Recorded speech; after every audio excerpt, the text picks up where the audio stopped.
Okay, we're live. So, good morning. I'm Dr. Scott from Sixth Sense Acupuncture. I'm a registered acupuncturist and Chinese herbalist. And you're on the Get Busy Living podcast with the lovely Kemya Scott. So, thank you very much, Kemya, for joining us this morning. It's 5 a.m. here in Brisbane, Vegas, in Australia. Where are you from, Kemya? What city are you from? I am chiming in from Pittsburgh, Pennsylvania. So it's about 2 o'clock here. In the United States, huh? It's 2 p.m. Yes. Okay. So that's not so bad.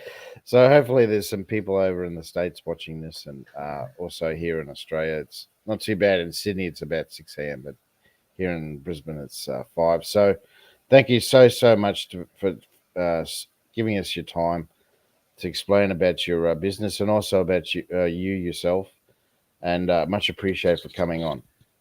Yes, thank you. All right, Kemia. So I'm going to kick it off. So tell us uh, what gets you out of bed every day, Kemia? Um that's a loaded question. I think it varies day to day. Sometimes um my kids get me out of bed. I'm excited to do something for them. They're grown now, but they live with me. I still get excited about them. Some days it's my business, a project I'm working on. And some days, honestly, it's just the weather. You ever wake up and you see just a beautiful, clear, sunny day and it just excites you and makes you want to thrive?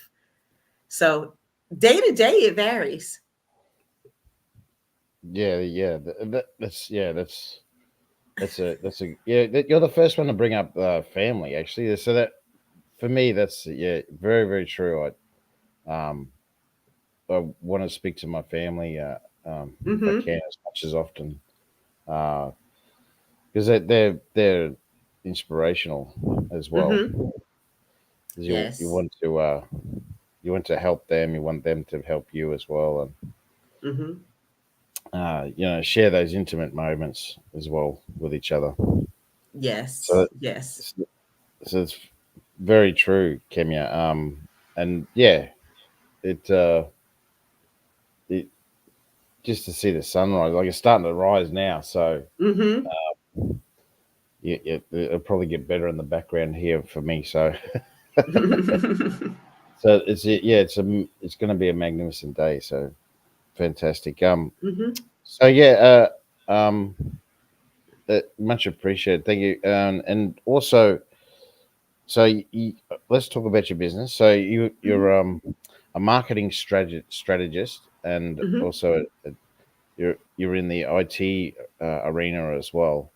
So you're a digital strategist, and yeah, you're a contact marketing strategist as well. So you write content as well. So tell us as much as you can about that. Yes. So I develop marketing strategies for companies who do not have in house marketing staff, but they still need the support. They still have the marketing things that need to get done. So I do everything from write and craft the comprehensive marketing strategies and campaigns all the way through a select menu of done for you services. And part of marketing strategies in today's digital marketing arena is content marketing.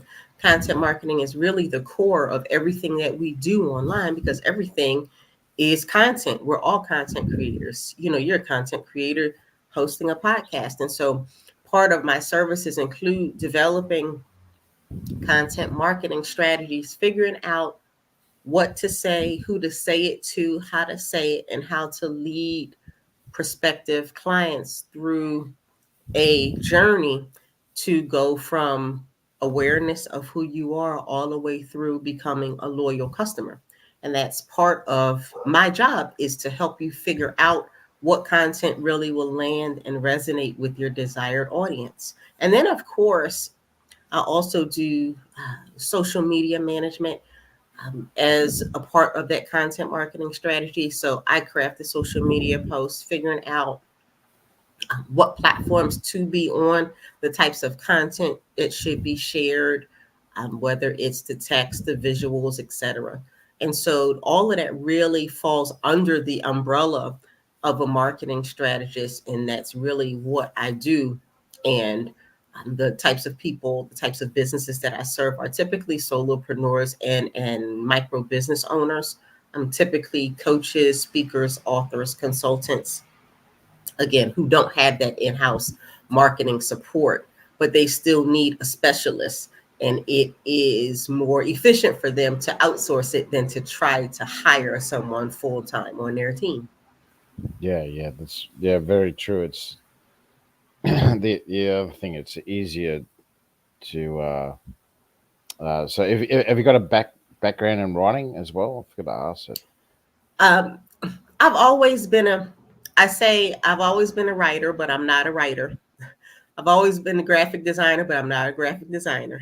But I've always done those things. But Yeah, marketing is my background. I'm a marketer by trade. And so that coupled with a lifelong just pleasure of writing and understanding writing is what brought me to this point. I've always written, but yeah, yeah, before the college papers, I've always been a writer.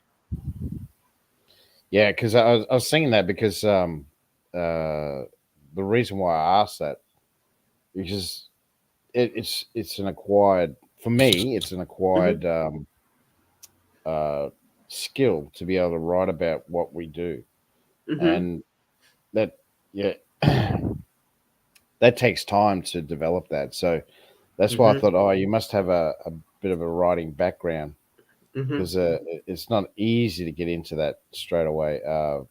And I have actually treated some people that were writers, and they find content so easy. And I'm thinking, what? You're kidding? Yes. You're kidding. Yes. So you must. I was thinking you must. So tell us a little bit more about the. So architecture. You're talking about drawing as well, and creating images. That's Hmm. a skill in itself.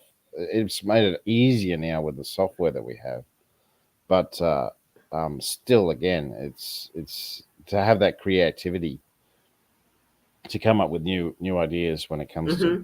branding, especially branding. Branding is very important. Hmm. You know, we don't buy things from China. We like to buy things from Louis Vuitton. You know, the Hmm. Italian, the French, because they Hmm. have that brand name. They have that. So tell us a bit about that. How would you go about developing something like that? Oh, developing a brand. Well, it totally depends on what the goal of a company Yeah, is. yeah, You can develop a brand to be the cheapest. Look at Walmart. They have a very strong brand. That's why yeah, we want to shop at a Walmart, or before then there was a Kmart, or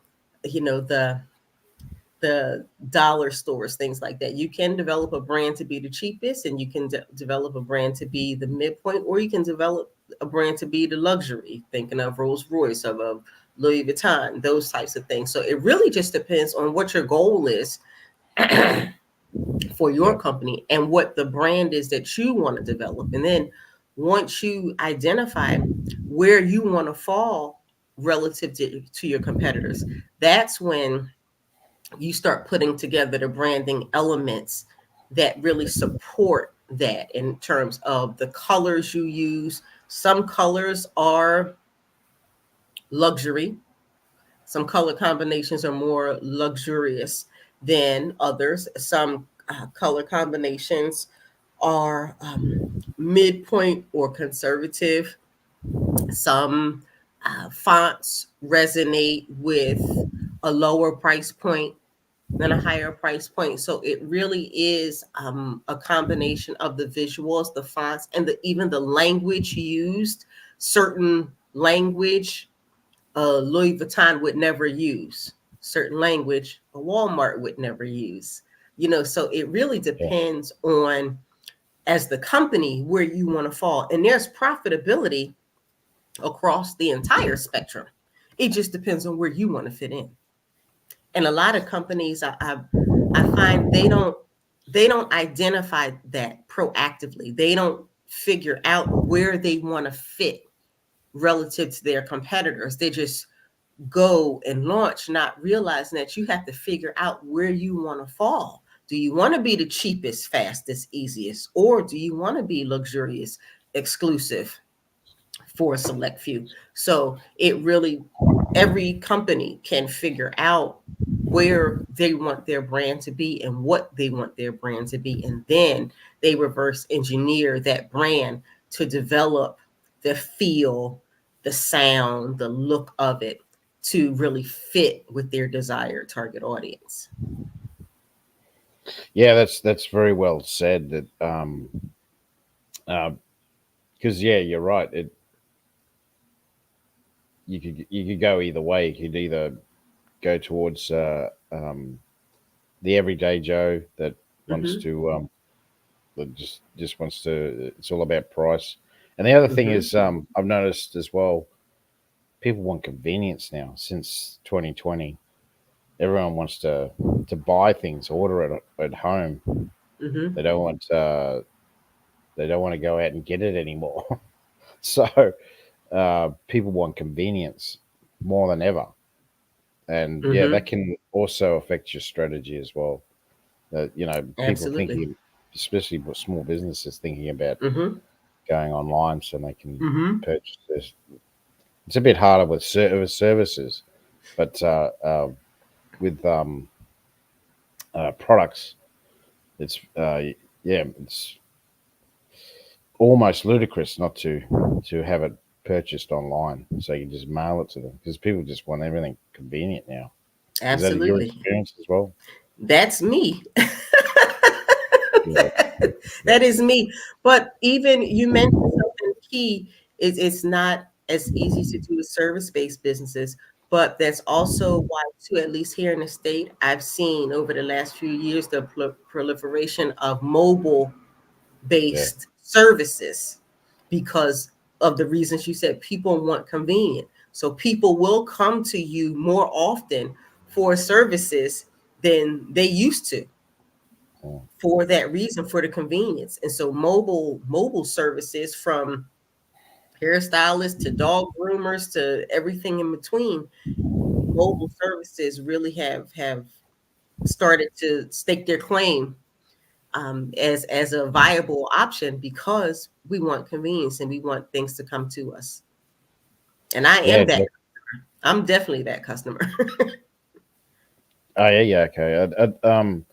That's yeah, that's one thing that I've started doing too. I've gone mobile myself, so Hmm.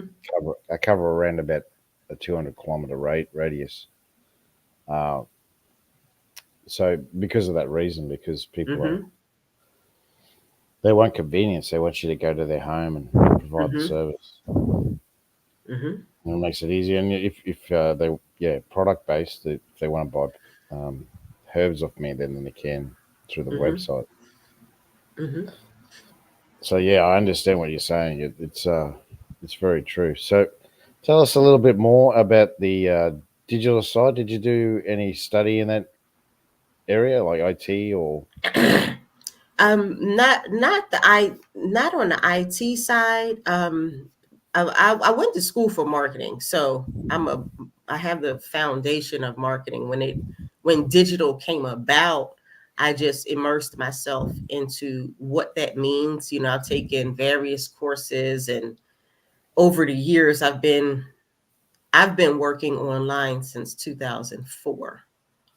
Oh So right, I have been learning for yeah, almost 20 years what digital actually means. So having a foundation of marketing, because that is what I went to school for, and then just adding the digital on top really gives me a unique perspective that everybody doesn't have, every marketer doesn't have. But that's how long I've been studying it, and it's constantly evolving. So there's always a class, there's always something new to learn. I'm always in several courses at one time. I'm always learning what is going on, what's current, what's trending, what's relevant now, because marketing is an ever evolving industry.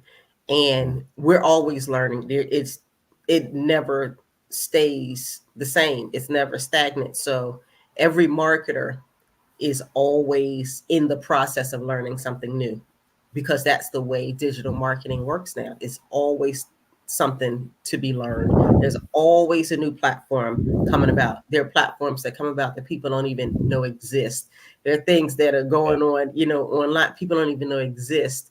So marketers, we're always learning what's currently important to the average consumer, but also what's at the forefront, what's trending, what's coming next. So it's just a constant learning process to be in marketing at this day and age. That's the only So, way to keep up. so give us an example. What was it like in 2004 in comparison to now? Well, it was I built my first website in 2004. So it was, loading software from a CD to Exactly. That's what I build, was thinking. I was thinking, the CDs. So yeah, loading software from a CD to build the website, and websites look great, had forms, all that type of stuff, but it really was a more tedious process. There was no snap and things happen. No, you had to really like hunker down. And I've never been afraid of code because I was a programmer. Um, so I wasn't scared to dig in to back ends and learn yeah, coding and things like that. But it really was a longer process. And then I started learning. I taught myself WordPress. I think it was 2010 or 2011. That was my introduction to WordPress. And so again, those things evolve. I remember that thinking that was rocket science. But over time, you just learn. And I knew then that that was the platform that I should learn, because I recognized that would be the most dominant platform online. And that's what it became. And so it really was, pulling your hair out, stressful. Oh my gosh, what is this? But yeah. you push Perseverance. through it because it's worth it. It was worth it. Today everything is easy compared to the way it was. Literally Yeah, everything. yep, You can do anything now.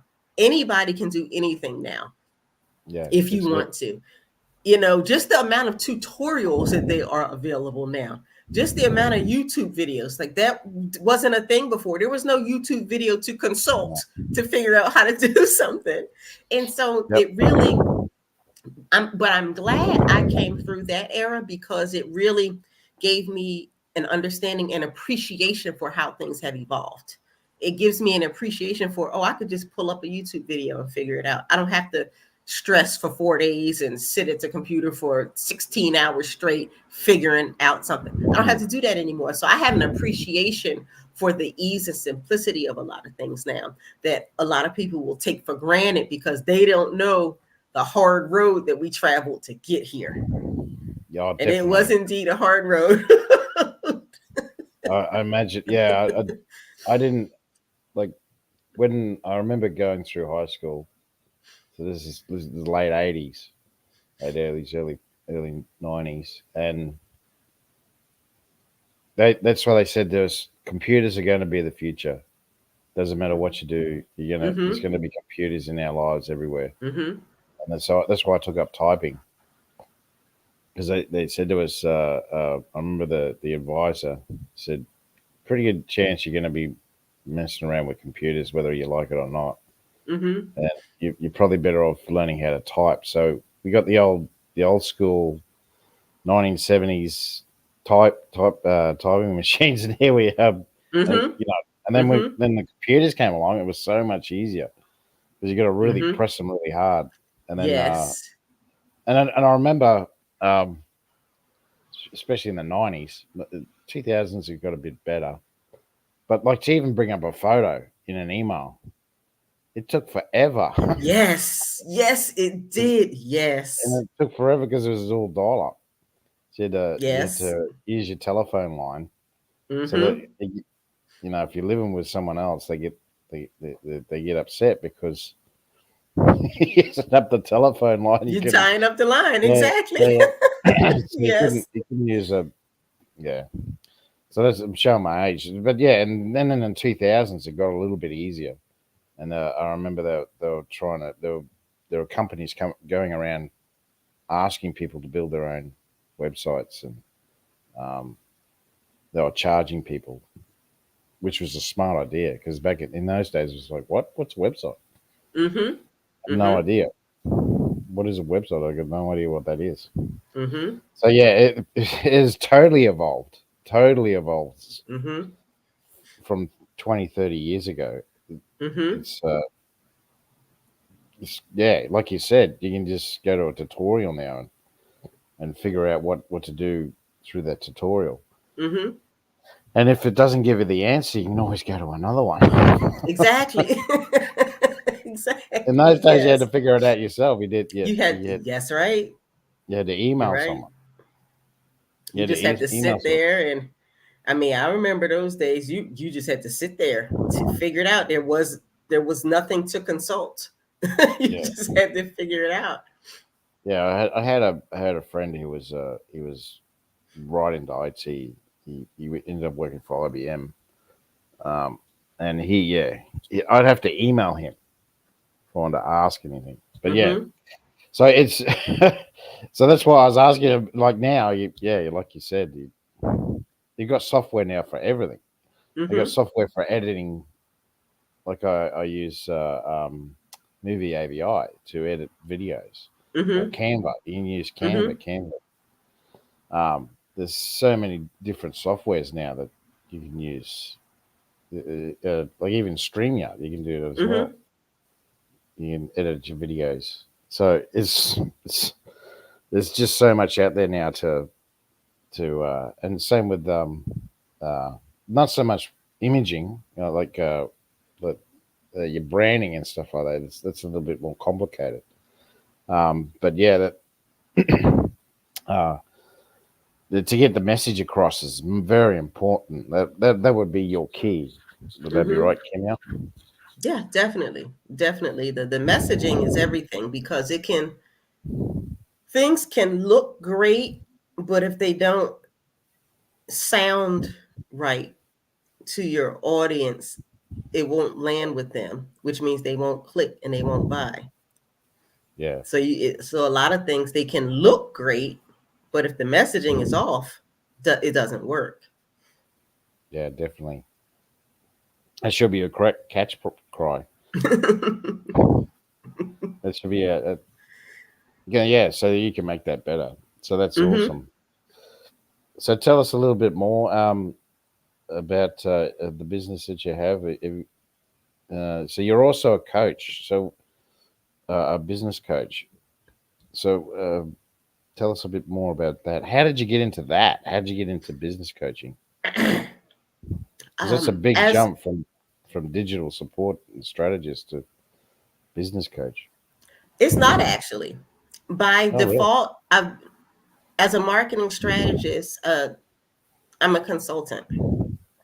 So if I'm working with a client, part part of what I do has always been coaching because I can tell you what needs to be done and tell you how to do it and tell you how we got there. And so by default, I've always done coaching as a consultant.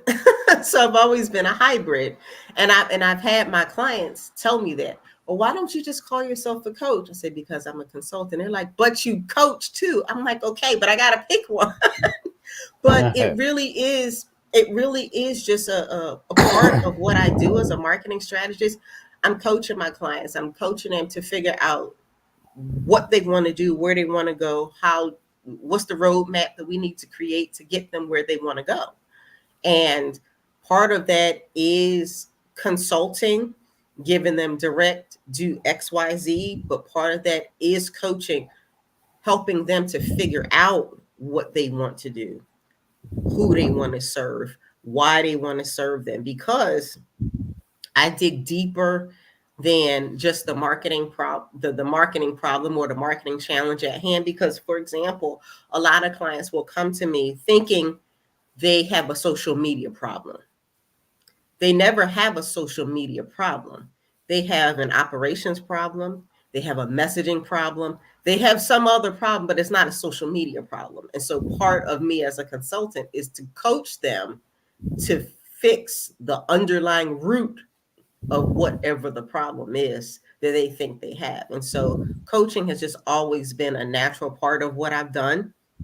And because I'm a teacher, I'm an explainer, but I'm also the doer. So that is what makes me the coach slash consultant hybrid, because we're tackling all of the above. Because some things I can't tell you do one, two, three, four, five. Some things I have to coach you for you to figure out and understand on your own.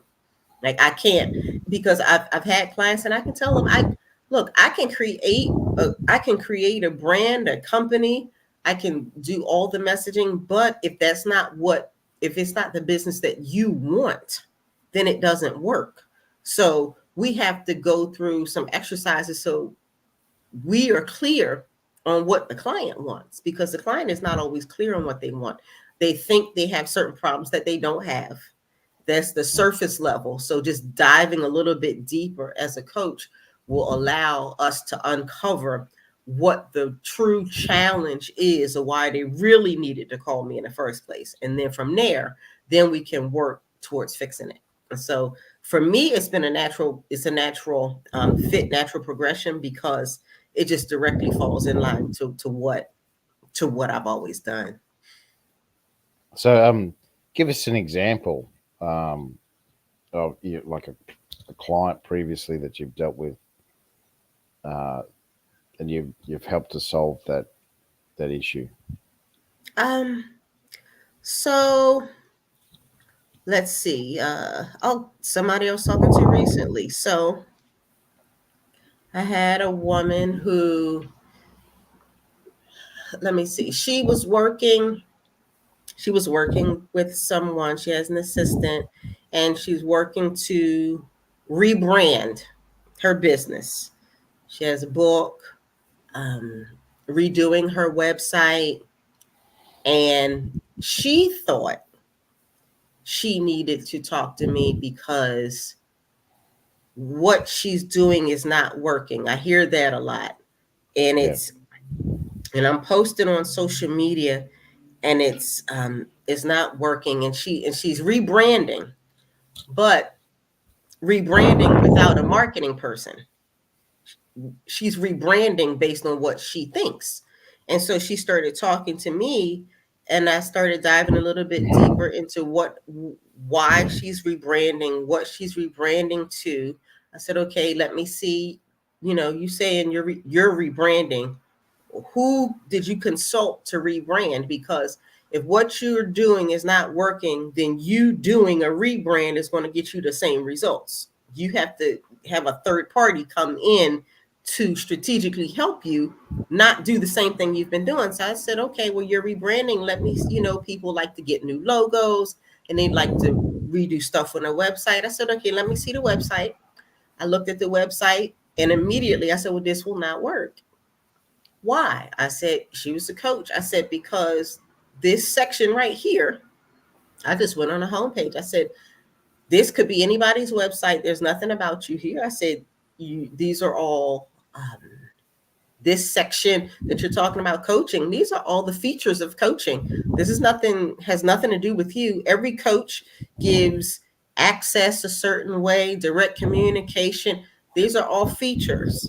So I said, okay, so you decided to rebrand knowing what you were doing was not working.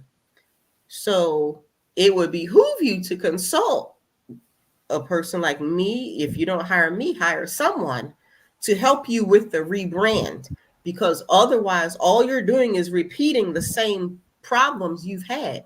If I put something out that came from me and it doesn't work, me rebranding it using the same tools is not rebranding.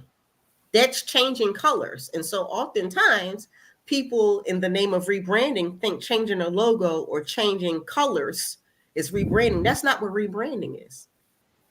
It's not rebranding. That's changing colors. I used to change my website colors every other year. That's not rebranding. That's changing colors. So Yeah. rebranding is language, it's visuals, it's not just colors. It's the look and the feel of the brand. It's the language that's used. And so that was a particular instance, a conversation I had a couple of weeks ago. And so when I pointed out to her, I said, you know, I hear what you're saying. This language does not resonate. This language doesn't even sound like if you had anything to do with it. I said, so if you want to rebrand, then I could work with you with your messaging, um, with the visuals, with the language that you're using, and who exactly your target audience is.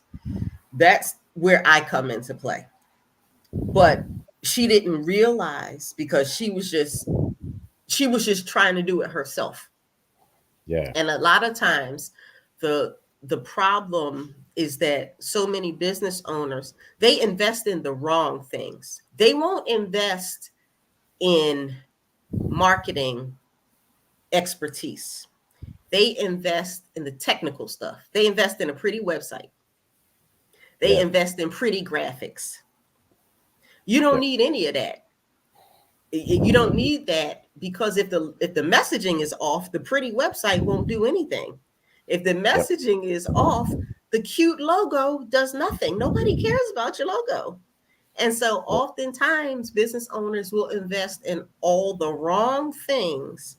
They don't want to invest in marketing expertise, but then they wonder why what they're doing is not working because they never thought to hire someone for the not sexy stuff. See, the logos and colors and websites are the glamorous things, I say. Those are the glamour pieces. Everybody loves to work on those things. That's not what gets you paid. Those things Yeah. don't get you paid. Messaging is what gets you paid. And so That's yeah. that's where a person like me comes in. That's well, yeah, well said. That I listened to Brad Sugar's his podcast, and um, success. It's called the business of success, and uh, yeah, he talks about that. He says that marketing is how you scale your business. Mm-hmm. What does he mean by that? He means that if you don't have a fantastic marketing strategy, then you won't be able to crunch the numbers. So and then you find out where your clients come from. So then when you figure that out, then you can figure out how much a client is worth each time you advertise, and then you need to crunch those numbers, and then that works on through your business at what you can spend your money on. But the most important thing is your marketing. And marketing is the one that brings the money in. That's your cash flow, and that's what he talks about. Is you were talking about before. Just because you got a pretty website, it, yes, they'll click on it, but it depends on how long they stay on the website. Mm-hmm. And of course, Google loves it when people stay on your website for at least 10 minutes, Mm-hmm. because then that's a revolving door too. So then Google will give more people to your website or refer people to your website more often if they are staying on your website because Mm-hmm. of what you just said, Mm-hmm. because of that messaging. Mm-hmm. Yeah, yeah, you're right. Just because the lights bring the butterflies, it doesn't mean the butterflies are going to stay there. Yes. Mm-hmm. So Mm-hmm. you need to make sure that messaging there's something there that the butterflies want, and Yes. Some substance. yeah. So then yeah, so then you're getting a better retention of clientele as well. Mm-hmm. That's another one. That's another um, a referral base. So then, yes, marketing brings them in, but also needs to be able to retain them, gives them more information. Mm-hmm. So that's the and the, you know that well they say the old saying was someone won't buy unless you contact them 7 times. Now they're saying it's like 64 times Mm-hmm. before someone will buy off you. So you really need to, have that emailing system happening. You need to this was there seven, there's six types of or five. I can't remember now. Five. I think there's five types of platforms that you can keep advertising. Like emails or social Mm-hmm. media, um, uh, let them drop. Um, all those types of things. So, do you, and also, calling, of course. Do you use that in your strategies as well? The old school, hot calling, warm calling. I'm not a fan of calling. I typically, it depends on the client. Yeah, yeah, yep. If you are selling t-shirts, no, I'm not putting calling in. If you're selling insurance, I'm Yeah, saying yeah, call. So it yeah, yeah, totally yeah, yeah, depends. It totally yep, depends. yep. But And I am a believer in traditional marketing. It's again because I'm a marketer by trade. I appreciate all of the new platforms that come out and all of the new ways and personalization and new platforms. But at the end of the day, the foundational principles of marketing have not changed. They will not change. You have to reach out and touch people. I still believe in calls. I still believe in text. I still believe in direct mail. I still believe in handwriting letters. All of these other things are great, but nothing still beats a handwritten letter dropped in the mail. Nothing beats a call. Whether the person answered the phone or not, the fact that you called them and left them a message, you got their attention. So I definitely bridge the online and offline marketing ideas because I think it all works. And at the end of the day, people often ask me what's the one thing to do or what's the best thing. I say there's no answer to that. Don't let anyone tell you that there's an answer to that. There's no one thing, there's no best thing. Do it all. Want to yeah, know what works? Do it all. yeah, yeah, yeah. Yeah, I that's mean, that's that's that's very true. Yeah, yeah, you're exactly right. You're exactly right. Because of that reason, you need those 64 points of contact. exactly. Yes, you do. So you need You to do. yeah. But you're right. You like writing a letter to a CEO of a company that is is buying your product. That's yeah. That that comes back to the shotgun analogy. You can either fire a buckshot, and that's going Mm-hmm. to spread out to hundreds Mm-hmm. of people, or you can just send a letter like that. So Mm-hmm. that's like the old sniper shot. You're going straight for Absolutely. the CEO, but he will bring or she will bring Mm-hmm. in money Absolutely. to buy your products. And that can be automated. So many Yeah, things that we do these days can be automated, but people, again, they're not the glamorous things. They're yeah, not the exciting things. It's the boring, mundane stuff that gets results. It's not the glamorous stuff. It's the boring stuff nobody wants to talk about. Nobody wants to do. That's where the money lies, in the boring. yeah, yeah. I mean, And that's what big companies do. That's yes. like your WalMarts and Hmm. yeah, yeah. We have Kmart over here, but yeah, Hmm. it's the same. It's the same thing. They still do the old letter drops. You Yes. still get them. Still get pamphlets in the mail Yes. Hmm. from these big companies. They know. They That's know right. that people are going to look at them. They're going to see them. You see them in the street, and you think, "Oh, okay." And someone picks it up, and oh, yeah, that's right. I forgot about that. Exactly. Yes. They still work. Yeah, definitely, definitely. And you're right. Yeah, it It's just trying to get that contact. That's the Hmm. hardest bit. So that's fantastic, Kemya. That's great advice. So, is there anything else that you want to talk about in your business as well? I think that's really it. I always like to advise business owners to think about investing in marketing expertise. And it's not about hiring a full time marketing person, but even just reaching out for a one to one conversation, because I offer them, plenty of marketing consultants offer them. It's for people who don't necessarily have the budget to hire someone for a big project or Yeah. hire someone full time. But when you find marketing consultants that you like or that you follow, and they offer, one to one conversations, usually paid, I highly recommend people take those, because when you are talking to a marketing coach or a marketing consultant or a marketing strategist, a generalist in an area, and you talk to them for 60 to 90 minutes, they can save you years of frustration. Mm, I know I do. I know yeah. I do. They can save you thousands upon thousands of dollars. I do. I know I do.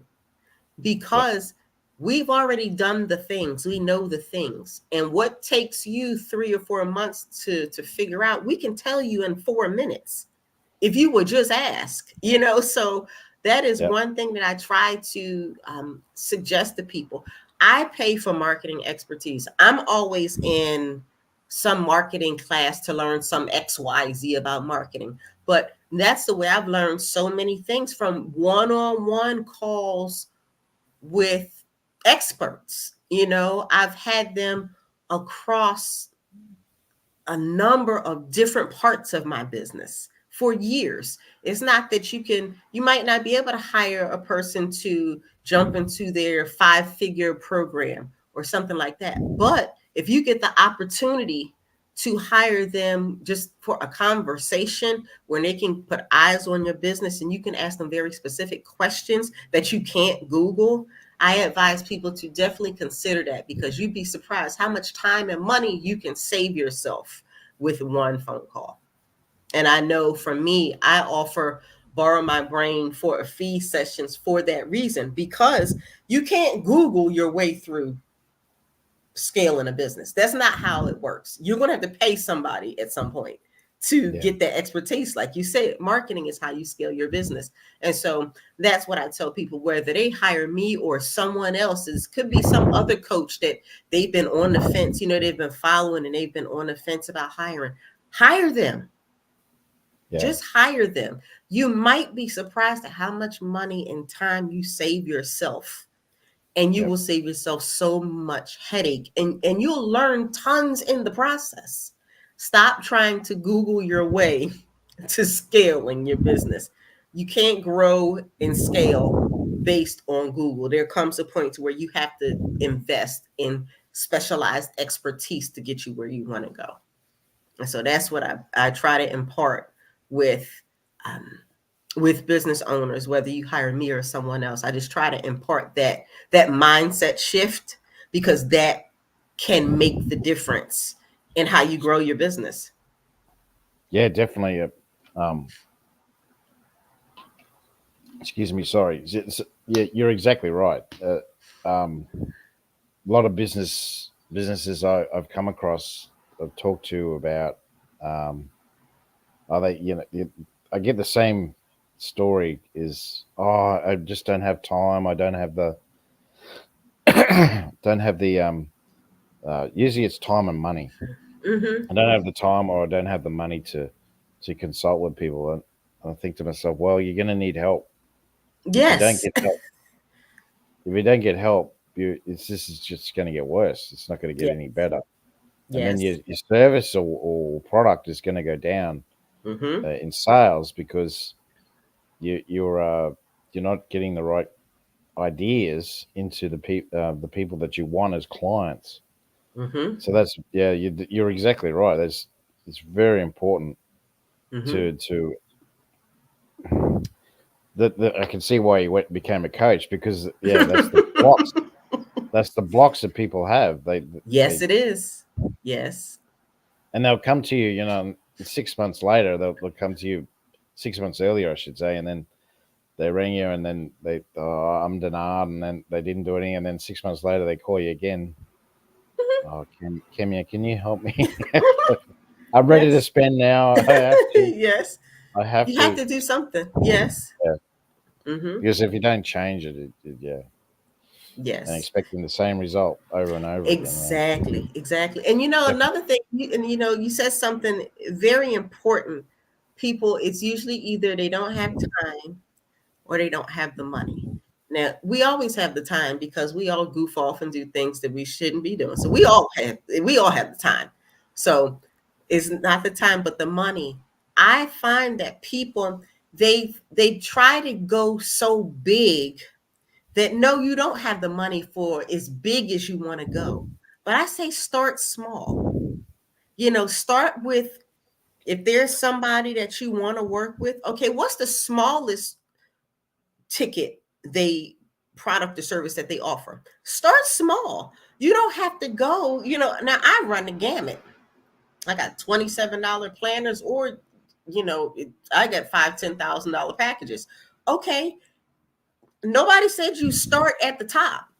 You start small with who you want to work with, and you graduate to different levels of working with them. They have a value ladder. As you grow, ascend the value ladder, but you don't have to start at the top. And I think that's what prohibits so many business owners, because they're trying to start.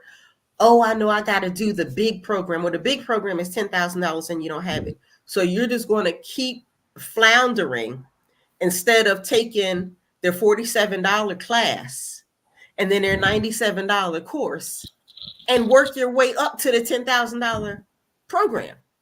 I literally do that. If there's a program and I'm like, oh, that looks good, but I can't afford that, I look at what else they have. What other specialized products and services do they have that can help me right now? And then you graduate with people. So you don't have to think so big. People have such grandiose visions. You don't have to start at the top. You just have to start with them somewhere. And so that's something, like you said, when people say they don't have the time or the money, I challenge people to shift their mindset a little bit and look at how you can work with someone, how you can get specialized expertise. It could be a $47 class that's being taught live, and you get the chance to get some hot seat coaching. There, the value in that right Mm. there. There is value in it. I've done it, and I've been a recipient of it. When you have the opportunity to raise your hand, to have someone take a look at your business and answer your specific questions, take the opportunity. It's so, and oftentimes business owners are so busy complaining about what they don't have, they don't realize what they do have and opportunities that are right in front of them if they would just take them.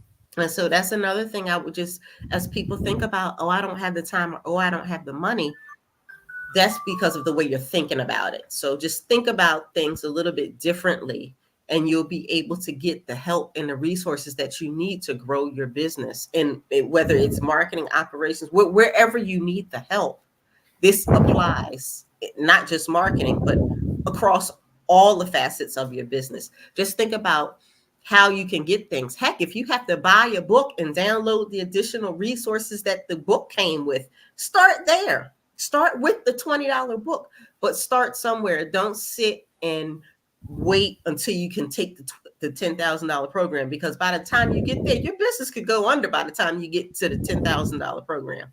Start with where you are with what you have, and then graduate with who you need to graduate with. That's awesome, and thank you so much, Kemya.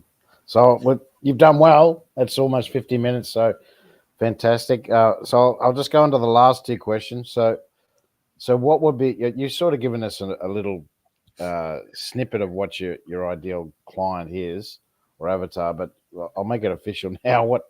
what would be your ideal client or avatar? My ideal client is typically a coach, speaker, author, or consultant who's been in business for 2 or 3 years, who has been winging it in their approach to marketing. And they've grown some, but they know now is the time they need dedicated expertise. They need to stop winging it because they're pretty much busting at the seams. Things are working, but not as efficiently as they should be. And they're spending too much time um, on a hamster wheel, really just throwing everything at the wall, not sure what's working, what's not working, not really having a streamlined system. And so they are looking for dedicated expertise to help create a profitable marketing system so that they don't have to keep winging it, basically, so that they know what they're supposed to be working on every day, what marketing works, what they need to eliminate, what they need to put more effort towards to really get the most mileage out of their marketing time and their marketing dollars. So that's typically my ideal client. Beautiful, beautiful. So we'll move on to the last question. So what rules or ideas would you go by to attain lifelong longevity? Um, be open to learning. Be excited to learn, and never think that you know it all. Never stop learning. Always be reading a book or be enrolled in a course or be learning a new thing. And it doesn't necessarily have to relate to your business. It's just something to keep your brain moving, to keep your mind sharp, to keep yourself active, always doing doing something a little bit different, because life is life is challenging enough. I say always, bring something with some fun into it. Don't forget to have fun. Adults oftentimes they lose their childlike wonder and curiosity, and they just kind of uh, complain and kind of go with it.